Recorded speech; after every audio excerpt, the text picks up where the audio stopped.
Hi friends, నేను మీ Uma. Welcome to నీలి thoughts. ఇవాళ మన రెసిపీ వచ్చి వెజ్ కీమా పఫ్స్ అండి. మీరు ఎలా చేసుకోవాలో ప్రొసీజర్ అంటే చూసే ముందు వీడియో అయితే చివరికి చూసండి. చాలా టేస్టీగా క్రిస్పీగా చాలా బాగుంటాయి ఫ్రెండ్స్ ఈ పఫ్స్. మనకి ఓవెన్ అక్కడ లేకుండా ఇంట్లోనే ఏ విధంగా చేసుకోవాలో ఇవాళ వీడియోలో మనం చూసేద్దాం. ప్రొసీజర్ చూసేద్దాం. మరి లెట్స్ స్టార్ట్. ముందుగా అయితే ఒక బౌల్ తీసుకున్నానండి. చూడండి ఒకసారి ప్లేట్ టైప్ తీసుకున్నాను. అలాగే ఇందులో వచ్చి మైదా అండి. మనం ఎన్ని కావాలనుకుంటే అన్ని చేసుకోవచ్చు. సో మైదా నేను ఒక కప్పు తీసుకున్నాను. ఇవి 6 వరకు అవుతాయి మనకు పఫ్స్ అనేవి. చూస్తున్నారు కదా, ఈ విధంగా పిండిలో వచ్చి సాల్ట్, టేస్ట్కి సరిపడే సాల్ట్ అనేది వేసుకుంటున్నానండి. అలాగే ఒక టేబుల్ స్పూన్ కానీ ఒక హాఫ్ టేబుల్ స్పూన్ కానీ షుగర్ అనేది యాడ్ చేసుకోవాలి ఫ్రెండ్స్. అచ్చం బేకరీలో ఉన్నట్టే వస్తాయి మనకి ఈ పఫ్స్ అనేవి. సో 1 టేబుల్ స్పూన్ కానీ ఒక హాఫ్ టేబుల్ స్పూన్ కానీ షుగర్ అనేది యాడ్ చేసుకోవాలి. అలాగే ఆయిల్ అనేది ఒక 2 టేబుల్ స్పూన్స్ వరకు యాడ్ చేసుకోవాలండి. క్రిస్పీగా వస్తాయి అన్నమాట మనకి. సో ఇలా కలుపుకుంటూ మనం వాటర్ అనేది తీసుకొని కొంచెం కొంచెంగా మిక్స్ చేసుకోవాలండి. డవ్ అనేది కొంచెం కొంచెంగా వాటర్ పోసుకుంటూ కొంచెం గట్టిగా మనం ప్రిపేర్ చేసుకోవాలి. చూసారా, డవ్ అయితే మనం ప్రిపేర్ చేసుకున్నాం. ఈ విధంగా కొంచెం కొంచెంగా వాటర్ పోసుకుంటూ అలాగే దీనికి ఒక టేబుల్ స్పూన్ ఆయిల్ అనేది అప్లై చేసుకోవాలండి. చూస్తున్నారు కదా, ఈ విధంగా దీని మొత్తానికి కూడా ఒక టేబుల్ స్పూన్ ఆయిల్ అనేది వేసుకొని అప్లై చేసుకొని దీన్ని ఒక మినిమం 1 అవర్ వరకైనా కంపల్సరీ రెస్ట్లో ఉంచుకోవాలి ఫ్రెండ్స్. మనం ఇది ప్రాసెస్ టైం పట్టినా కూడా టేస్ట్ అనేది చాలా బాగుంటుంది ఫ్రెండ్స్. మనం బయటకు వెళ్ళి బేకరీలో వాళ్ళు ఏ విధంగా చేస్తారో తెలియకుండా చేసుకుంటే కానీ ఇలా చేసుకోవచ్చు. అలాగే ఒక పాన్ తీసుకున్నాను. అందులో ఆయిల్ 5 టేబుల్ స్పూన్స్ వరకు వేసుకున్నానండి. కొంచెం ఒక టేబుల్ స్పూన్ జీరా వేసుకున్నాను. అలాగే పచ్చిమిర్చి అనేవి కట్ చేసి పెట్టుకున్నవి వేసుకున్నానండి. ఇవంతా కూడా కొంచెం చిటపట్లాడే వరకు 1 నిమిషం ఫ్రై చేసుకుందాము. అలాగే ఇందులో వచ్చి సన్నంగా చాప్ చేసి పెట్టుకున్న ఆనియన్స్ అనేవి వేసుకుంటున్నాను. ఇవంతా కూడా మనకి సెమీగా ఫ్రై అవ్వాలండి. కొంచెం సెమీగా కుక్ అవుతే సరిపోతుంది. ఇవంతా ఇప్పుడు వేసుకున్నాం కదా, ఇదంతా ఫ్రై చేసుకుందాము. మనకి ఇది ఫ్రై అయిపోయిన తర్వాత టమాటో ముక్కలు అవన్నీ కూడా ఇందులో వేసుకుందాం. చూస్తున్నారు కదా, ఇవైతే మనకి ఫ్రై అయిపోతున్నాయి. చూడండి, ఇప్పుడైతే ఇవి ఫ్రై అయిపోయినాయి మనకి. అలాగే ఇందులో వచ్చి సన్నంగా చాప్ చేసి పెట్టుకున్న టమాటో క్యూబ్స్ అనేవి ఇందులో వేసుకుందాము. చూడండి, ఇప్పుడు వేసాం కదా, దీన్ని కూడా ఒకసారి మిక్స్ చేసుకుందామండి. అలాగే ఇందులో మిక్స్ చేసుకున్న తర్వాత దీంట్లో వచ్చి మనం మీడియం ఫ్లేమ్లో పెట్టుకొని ఒక హాఫ్ టేబుల్ స్పూన్ వరకు పసుపు అవన్నీ కూడా ఇందులో యాడ్ చేసుకుందామండి. చూడండి, ఇప్పుడైతే పసుపు అనేది ఒక హాఫ్ టేబుల్ స్పూన్ వరకు వేసుకుంటున్నాను. అలాగే సాల్ట్ అనేది కూడా టేస్ట్కి సరిపడా ఆల్రెడీ మనం పిండిలో కలుపుకున్నాము. టేస్ట్కి సరిపడా పఫ్లో కర్రీ అనేది మనం ప్రిపేర్ చేసుకుంటున్నాం కదా, టేస్ట్కి సరిపడా సాల్ట్ అనేది యాడ్ చేసుకోవాలి. అప్పుడే అన్నిటికీ పట్టుకుంటుంది అది. టేస్ట్కి సరిపడా సాల్ట్ అనేది చూసుకొని వేసుకోండి. ఇప్పుడు ఇదంతా కూడా మిక్స్ చేసుకొని టమాటో అనేది స్మాష్ అయ్యే వరకు ఈ విధంగా ఫ్రై చేసుకుంటూ ఉండాలి. ఇదైతే మనకు కుక్ అయిపోయింది కదా. అలాగే ఇందులో వచ్చి జింజర్ గార్లిక్ పేస్ట్ అనేది కూడా పచ్చివాసన పోయేదాకా మనం ఫ్రై చేసుకోవాలండి. నేను ఒక హాఫ్ టేబుల్ స్పూన్ వరకు జింజర్ గార్లిక్ పేస్ట్ అనేది వేసుకుంటున్నాను. చూడండి, ఒక హాఫ్ టేబుల్ స్పూన్ అయితే సరిపోతుంది దీనికి. ఒక half tablespoon ginger garlic paste అనేది వేసాను. ఇదంతా కూడా కొంచెం పచ్చివాసన పోయేలాగా మనం ఫ్రై చేసుకోవాలి. ముందుగానే సోయా అనేది ఏదైతే మనం మిల్ మేకర్ తీసుకున్నామో సోయా క్రంచెస్ అనేది అవి అంతా కూడా గ్రాన్యూల్స్ అనేవి హాట్ వాటర్లో మనం నానపెట్టుకోవాలండి. దాన్ని స్క్వీజ్ చేసుకొని ఒక 10 మినిట్స్ పోయాక స్క్వీజ్ చేసుకొని ఈ విధంగా చేసుకోవాలి మనం. ఇదంతా కూడా ఇందులో వేసుకున్నానండి. ఇదంతా ఒకసారి మిక్స్ చేసుకుందాము. మిక్స్ చేసుకునే ముందు చిల్లీ పౌడర్ అనేది యాడ్ చేసుకుంటున్నానండి. స్పైసెస్ అనేవి మనం అడ్జస్ట్ చేసుకొని వేసుకోవాలి. మనం తీసుకునే స్పైసీని బట్టి, మనం తింటామో స్పైసీ అనుకుంటే కొంచెం ఎక్కువ వేసుకోండి, లేదంటే కొంచెం తక్కువ వేసుకోండి. అలాగే ఇందులో వచ్చి గరం మసాలా అనేది కూడా యాడ్ చేసుకున్నాను, 1 టేబుల్ స్పూన్. ఇప్పుడు ఇవంతా కూడా మనం మిక్స్ అయ్యేలాగా కలిపేసుకుందాం ఫ్రెండ్స్. చూస్తున్నారు కదా, చాలా టేస్టీగా ఉంటాయండి.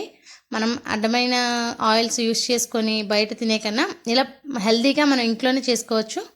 అలాగే కొంచెం వాటర్ అనేది కూడా ఒక హాఫ్ గ్లాస్ వరకు వాటర్ అనేది యాడ్ చేసుకొని దీనికి కర్రీ అనేది మనకి దగ్గర పడే వరకు కలుపుకుంటూ కుక్ చేసుకోవాలి.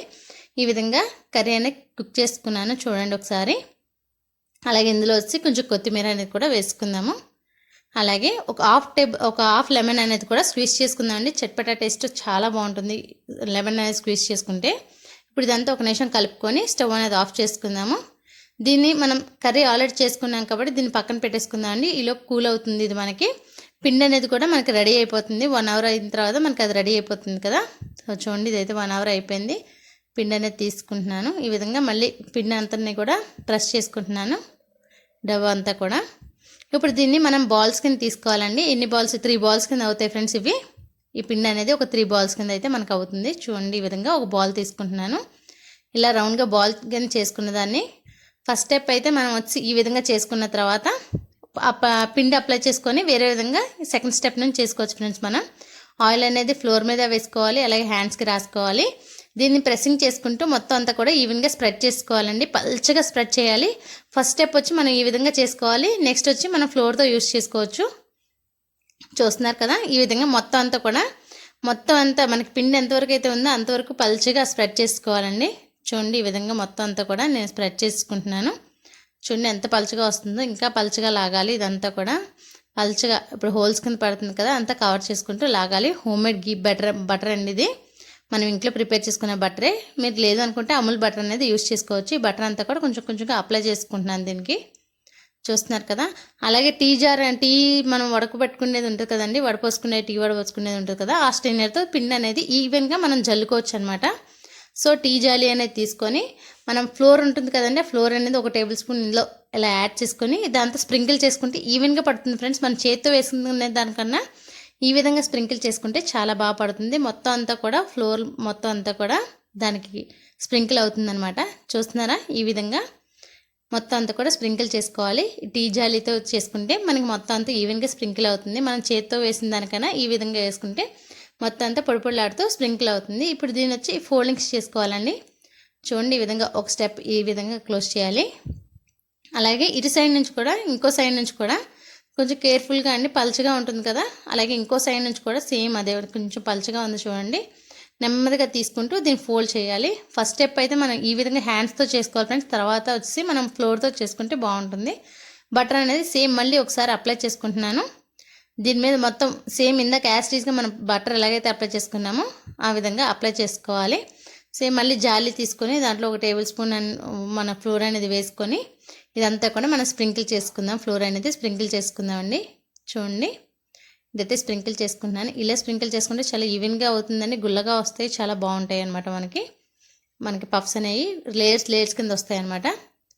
చూడండి, ఈ విధంగా మళ్ళీ ఇంకో ఫోల్డింగ్ చేయాలి ఫ్రెండ్స్. ఇక్కడ చూసారు కదా, ఈ విధంగా ఫోల్డ్ చేసుకోవాలి. మళ్ళీ బటర్ అనేది అప్లై చేసుకుందాం.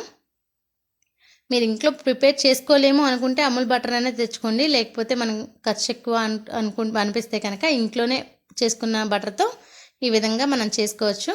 ఇంట్లో తయారు చేసుకునే వాళ్ళకి చెప్తున్నానండి. లేదు అనుకుంటే అమూల్ అయితే చాలా బాగుంటుంది ఫ్రెండ్స్. అమూల్ బటర్ అయితే తెచ్చుకొని మీరు ఈ విధంగా చేసుకోవచ్చు. కొంచెం టైం ప్రాసెస్ అయినా కూడా మనకి పఫ్స్ అనేవి టేస్టీగా చాలా బాగుంటాయండి. ఇంట్లో చేసుకుంటే హెల్దీ కూడా మనకి. ఇవంతా వేసుకున్నాం కదా, ఒకసారి ఫోల్డ్ చేసుకుందాం. ఇది ఈ విధంగా తీసుకుంటూ నెమ్మదిగా తీసుకోవాలండి. ఈ విధంగా ఫోల్డ్ చేసుకొని దీన్ని రిఫ్రిజిరేటర్లో మనం మినిమం 30 మినిట్స్ వరకు పెట్టాలండి. సేమ్ ఇదే విధంగా మొత్తం అన్నీ కూడా చేసుకోవాలి. మనం పిండి ఏదైతే పక్కన పెట్టుకున్నామో ఆ పిండి అంతా కూడా సేమ్ ఇదే విధంగా ఫోల్డింగ్స్ అన్నీ చేసుకొని మనం మినిమం 30 మినిట్స్ వరకు ఇవన్నీ కూడా మనం పెట్టుకోవాలండి. చూడండి, ఇదంతా ప్లేట్లోకి తీసుకున్నాను. దీన్ని రిఫ్రిజిరేటర్లో పెట్టేసుకుందాం ఒక 1/2 అవర్ వరకు. ఇప్పుడు ఇదైతే అయిపోయింది ఫ్రెండ్స్. ఒకసారి చూడండి, 30 మినిట్స్ అయిపోయినాయి కదా. ఒకసారి మీకు చూపిస్తున్నాను చూడండి, గట్టిగా కూడా ఉన్నాయి మనకి ఇవి.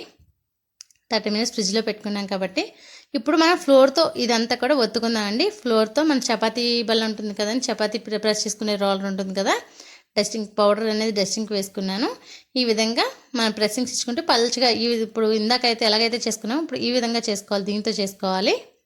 చూడండి, ఎంత పల్చగా వీలు కుదిరితే అంత పల్చగా చేసుకోండి ఫ్రెండ్స్, అప్పుడే బాగుంటుంది. లేయర్స్ బాగా వస్తాయి. చూడండి, గుల్లగా రావాలి అనుకుంటే మనం ఎన్నిసార్లు చేసుకున్నా బాగుంటుంది ఫ్రెండ్స్. ఇలా బటర్ అప్లై చేసుకోవడం, ఒక 1/2 అవర్ పెట్టుకోవడం. నేనైతే 3 టైమ్స్ చేశాను ఈ విధంగా. చూడండి ఒకసారి, ఈ విధంగానే సేమ్ మొత్తం అంతా కూడా చేసిన తర్వాత ఇదంతా ఫోల్డింగ్స్ అనేవి సేమ్ ఇందాక మీకు చూపించాను కదండి, అదే విధంగా బటర్ అనేది అప్లై చేసుకుంటూ ఫోల్డింగ్స్ అనేవి చేసుకుంటూ వచ్చేసాను. ఇదంతా కూడా ఫ్లోర్ అనేది వేసుకుంటూ మళ్ళీ ఇంకో స్టెప్ అనేది కూడా చేసుకొని ఫోల్డింగ్ అనేది కూడా చేసుకుందాం. ఇప్పుడు చూడండి, ఈ విధంగా ఫోల్డింగ్ చేసుకున్నాను, నీట్గా వచ్చింది కదా. దీని మీద సేమ్ మళ్ళీ బటర్ అనేది అప్లై చేసుకొని ఫోల్డింగ్ చేసుకొని దీన్ని కూడా మనం మినిమం 1/2 అవర్ వరకు మళ్ళీ పెట్టేసుకోవాలండి. లేయర్స్ కింద వస్తాయి ఫ్రెండ్స్. ఇలా ఈ విధంగా చేసుకోవడం వల్ల బయట మనకి దొరుకుతుంది కదా, సేమ్ అదే విధంగా మనకి సేమ్ లేయర్స్ కింద వస్తాయన్నమాట. ఈ విధంగా చేసుకోవడం వలన ఇలాగ 2 to 3 టైమ్స్ వరకు చేసుకోవాలి. ఇది మళ్ళీ అయిపోయింది. 30 మినిట్స్ వరకు రిఫ్రిజిరేటర్లో ఉంచుకొని మళ్ళీ బయటికి తీసుకున్నాను. సేమ్ ఇదే విధంగా ఒత్తేసుకొని బటర్ అనేది అప్లై చేసుకుంటున్నానండి. చూడండి, బటర్ అయితే అప్లై చేసుకుంటున్నాను. సేమ్ ఇదే విధంగా ఫోల్డింగ్ అనేది కూడా మనం ఫ్లోర్ అనేది వేసుకొని జాలీలో వేసుకొని ఫ్లోర్ అంతా కూడా వేసుకుందాం. ఈ విధంగా మనం చికెన్తోనే చేసుకోవచ్చు ఫ్రెండ్స్. ఇది మనం ఇప్పుడు సోయా గ్రాన్యూల్స్ అనేది పిల్లలకి చికెన్ తిన్నట్టే అనిపిస్తుంది. అందులో ఎన్నైతే ప్రోటీన్స్ ఉంటాయో సేమ్ సోయా గ్రాన్యూల్స్లో కూడా అన్నీ ప్రోటీన్స్ ఉంటాయి. చికెన్లో ఎంతైతే ఉంటాయో ప్రోటీన్స్ అనేవి మనకి సోయా గ్రాన్యూల్స్లో కూడా అంతే ప్రోటీన్స్ ఉంటాయి. పిల్లలకి స్నాక్స్ కింద మనం టిఫిన్ బాక్స్లో స్నాక్స్ పెడతాం కదండి, అలా వాటి కింద చాలా బాగుంటాయి. మనం ఇలా చేసుకున్న దాన్ని మనం రిఫ్రిజిరేటర్లో బాక్స్లో పెట్టుకొని ఉంచేసుకోవచ్చు ఫ్రెండ్స్. ఈ పిండి అనేది ఎప్పుడు కావాలంటే అప్పుడు చేసి పెట్టచ్చు పిల్లలకి. ఈ విధంగా మనం చేసుకుంటున్నాం కదా, దీన్ని అప్పుడే వాడేసుకోవాలని ఏం లేదండి. రిఫ్రిజిరేటర్లో మనం పెట్టుకోవచ్చు. దీన్ని పెట్టుకొని ఎప్పుడు కావాలంటే అప్పుడు తీసుకొని మనం పప్స్ అనేవి తయారు చేసుకోవచ్చు. చూస్తున్నారు కదా, ఇంకో ఫోల్డింగ్ అయితే చేసుకున్నాను. నేను ఇప్పుడు చేసుకున్నాయి మొత్తం అన్నీ చేసుకున్నాను. ఇంట్లో మేము ఉండే మెంబర్స్ని బట్టి మొత్తం అన్నీ చేసాను. మీరు కొన్ని ఎక్కువ పిండి ఎక్కువైపోయింది, ఎక్కువ చేసుకున్నాం అనుకుంటే కనుక పిండి అనేది ఈ విధంగా చేసుకొని రిఫ్రిజిరేటర్లో మనం బాక్స్లో పెట్టుకొని ఉంచేసుకోవచ్చండి. చూస్తున్నారు కదా, ఈ విధంగా మొత్తం అంతా స్ప్రింకిల్ చేసుకున్నాను. ఇప్పుడు దీన్ని రోల్ చేసుకోవాలండి మనం. చూడండి, ఒకసారి చూపిస్తాను. దీన్ని అంతా కూడా ఈ విధంగా రోల్ చేసుకోవాలి. నేను పాకెట్ టైప్ చేస్తున్నానండి. చూస్తున్నారు కదా, రౌండ్గా పాకెట్స్ టైప్ చేస్తున్నాను నేను, అందుకే రోల్ చేసుకుంటున్నాను ఇదంతా కూడా. చూడండి, ఇదంతా రోల్ చేసేస్తున్నాను. ఈ విధంగా పక్కన సైడ్ని పట్టుకుంటూ ఇదంతా కూడా రోల్ చేసుకున్నాను. కొంచెం స్ప్రెడ్ చేయండి, చివరి ఎండింగ్ అనేది కొంచెం స్ప్రెడ్ చేసుకోండి. వాటర్ తడి అయినా ఉంటే కొంచెం స్టిక్ చేసుకోవడానికి చూడండి. వాటర్ అయినా అప్లై చేస్తే కొంచెం స్టిక్కీగా తయారవుతుంది. ఈ విధంగా రోల్ చేసుకోవాలి.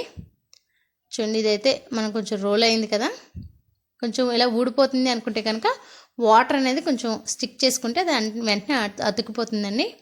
అలాగే దీని వచ్చి మనం 2 పార్ట్స్ కింద డివైడ్ చేసుకోవాలి, అంటే 2 పఫ్స్ కింద అవుతాయి అన్నమాట ఇవి. దీన్ని మిడిల్కి కట్ చేసుకుంటున్నాను. చూడండి, ఈ విధంగా మిడిల్లో కట్ చేసుకుంటున్నాను. లేయర్స్ కింద కనిపిస్తుందండి. ఒకసారి చూడండి, ఇది ప్రెస్ చేశాను, ఒకసారి మీకు చూపిస్తాను. ఒకసారి చూడండి, ఈ పఫ్ అనేది ప్రెస్ చేసిన తర్వాత సర్కిల్స్ అనేవి నీట్గా కనిపిస్తాయి. ఇప్పుడు ఇది ఒక సైడ్ని పెట్టేసుకొని ఈ విధంగానే మొత్తం పఫ్స్ అన్ని కూడా మనం తయారు చేసుకోవాలి ఫ్రెండ్స్. చూడండి, దీన్ని కూడా రోలర్తో ప్రెస్ చేసుకుంటూ వస్తున్నాను. మనకి అప్పుడే లేయర్స్ అనేవి విడిపోతున్నాయి. చూడండి, మనం ఇలా తయారు చేసేటప్పటికే నాకు మధ్యలోంచి లేయర్స్ అనేవి వచ్చేస్తున్నాయి బయటికి. దాన్ని కొంచెం పట్టుకొని అడ్జస్ట్ చేసుకుంటూ నేను ఇది ప్రెస్ చేసుకుంటున్నాను. కనిపించిందా అండి మీకు? లేయర్స్ కింద వచ్చేస్తున్నాయి అన్నమాట ఇప్పుడే. ఇవి మనం ఆల్రెడీ చేసి పెట్టుకున్నాం కదా, ఈ విధంగా అది చూడండి, ఒకసారి లేయర్స్ అనేవి వచ్చేస్తున్నాయి. ఇప్పుడు ఇదంతా కూడా మనం నీట్గా స్లోగా చేసుకుంటూ ఇది కొంచెం వెడల్పుగా తయారు చేసుకోవాలి. అలాగే ఒక బౌల్ లోతుగా ఉన్న బౌలు, లోతుగా ఉన్నా పర్లేదండి, కొంచెం లోతు తక్కువ ఉన్నా పర్లేదు, కొంచెం వెడల్పుగా ఉన్న బౌల్ అనేది ఒకటి తీసుకోవాలి. అది అందులో వేసుకొని పెట్టుకొని పఫ్ కర్రీ అనేది అందులో వేసుకుంటే మనకి బాగా నీట్గా వస్తుందండి. రౌండ్ షేప్ అనేది కరెక్ట్గా వస్తుంది. చూస్తున్నారు కదా, ఇప్పుడైతే ఇది మొత్తం అంతా కూడా స్ప్రెడ్ చేసుకుంటున్నాను. ఈ విధంగా కొంచెం పెద్దగా స్ప్రెడ్ చేస్తున్నాను. పఫ్లు రకరకాలు ఉంటాయండి. ఎగ్ పఫ్ ఉంటుంది, వెజ్ పఫ్ ఉంటుంది, అలాగే చికెన్ పఫ్స్ అవన్నీ కూడా ఉంటాయి. నేను వెజ్ కీమా పఫ్ అనేది తయారు చేస్తున్నాను ఇవాళ. చూడండి, ఇదైతే మనకు అవుతుంది. ఈ విధంగా చేసుకున్నాం కదా, ఇప్పుడు బౌల్ అనేది తీసుకుందాము. కొంచెం ఈ విధంగా తీసుకొని బౌల్ అనేది తీసుకున్నాం ఈ విధంగా. అలాగే ఇందులో వచ్చి స్టఫింగ్ కోసం మనం ఏదైతే కర్రీ ప్రిపేర్ చేసుకున్నామో ఆ సోయా గ్రాన్యూల్స్ కర్రీ అనేది ఇందులో వేసుకుందాం. వెజ్ కీమా పఫ్ కర్రీ అనేది ఇందులో వేసుకుంటున్నాను నేను. చూడండి, ఈ విధంగా స్ప్రెడ్ చేసుకున్నాం కదా, కొంచెంగా మొత్తం అంతా సరిపోయేలాగా వేసుకుంటున్నాము. ఇప్పుడు ఇదంతా కూడా ఈ పాకెట్ అంతా కూడా మనం క్లోజ్ చేసేలా ఆల్ సైడ్స్ నుంచి మనం ఈ గిన్నెలో తీసుకొని ఈ సైడ్స్ అంతా కూడా మనం క్లోజ్ చేసుకుంటూ రావాలండి. చూడండి, మనం పాకెట్ అనేది ఏ విధంగా క్లోజ్ చేసుకోవాలో మొత్తం అంతా ఈ విధంగా మామూస్ అనేవి నేను ఆల్రెడీ చూపించాను. సేమ్ అదే విధంగా ఇదంతా కూడా క్లోజ్ చేసుకుంటూ రావాలి. వెనకాల ఊడిపోతుంది అనుకుంటే కొంచెం వాటర్ స్టిక్ చేసుకుని ఈ విధంగా రౌండ్గా చేసుకోవాలి. మొత్తాన్ని కూడా ఈ విధంగా రౌండ్ చేసుకోవాలండి. గిన్నె పెట్టుకున్నాను, అలాగే స్టాండ్ పెట్టుకున్నాను. కొంచెం హీట్ చేశాను ఫ్రెండ్స్, ఒక 10 మినిట్స్ వరకు హీట్ చేశాను. అలాగే ఈ పఫ్స్ అన్నిటిని చేసుకున్నాం కదా, దానిపైన ఆయిల్ అనేది కూడా మనం అప్లై చేయాలండి. ఆయిల్ అనేది అప్లై చేసి దీన్ని 30 to 40 మినిట్స్ వరకు, మనం 45 మినిట్స్ వరకు దీన్ని ఫ్రై చేసుకోవాలి. ఈ విధంగా మీడియం ఫ్లేమ్లో పెట్టుకొని ఇదంతా కుక్ చేసుకోవాలి మనం. ఇప్పుడైతే 30 మినిట్స్ అయ్యాయండి. కొంచెం కుక్ అయినాయి మనకి, చూస్తున్నారు కదా, కలర్ అనేవి కొంచెం చేంజ్ అయ్యి. ఇప్పుడు దీన్ని తిప్పుకుందామండి. కొంచెం హీట్ ఎక్కువ ఉంటుంది, కొంచెం నెమ్మదిగా చేయి పెట్టుకొని తిప్పేసుకోండి. ఇవన్నీ కూడా ఒకటిగా నేను తిప్పేసుకుంటున్నాను ఇంకో సైడ్కి. ఈజీగా చేసుకోవచ్చు ఫ్రెండ్స్, మన దగ్గర ఓవెన్ ఉండాల్సిన అవసరం లేదు, ఈజీగా చేసుకోవచ్చు మనం దీన్ని. చూస్తున్నారు కదా, ఇవన్నీ తిప్పేసుకున్నాను. ఇంకో సైడ్ కూడా మనకి ఖాళీ అయిపోయినాయి. ఇవి వెజ్ పఫ్స్ అయితే మనకు రెడీ అయిపోయాయండి. వెజ్ కీమా పఫ్స్ అయితే మనకు రెడీ అయిపోయినాయి, కాలుతున్నాయండి ఇవి. మీరు ట్రై చేయండి, మీకు ఎలా కుదిరిందని కామెంట్ సెక్షన్లో కామెంట్ చేసేయండి. చూస్తున్నారు, ఈ రెసిపీ అయితే మనకు కంప్లీట్ అయిపోయింది. క్రిస్పీగా మనకు రెడీ అయిపోయినాయి ఇవి. మీరు కనుక నా ఛానల్ కానీ ఫస్ట్ టైం కానీ చూస్తున్నారు, ప్లీజ్ సబ్స్క్రైబ్ చేయండి ఫ్రెండ్స్. అలాగే లైక్ చేయండి. మీకు కనుక ఈ రెసిపీ కనుక నచ్చినట్లయితే మీ ఫ్రెండ్స్కి కూడా షేర్ చేయండి. అలాగే పక్కనే ఉన్న గంట సింబల్ కూడా ప్రెస్ చేయండి. నేను చేసే ప్రతి వీడియో మీ నోటిఫికేషన్ రూపంలో వస్తుంది. Stay fit, stay healthy. Thank you for watching friends.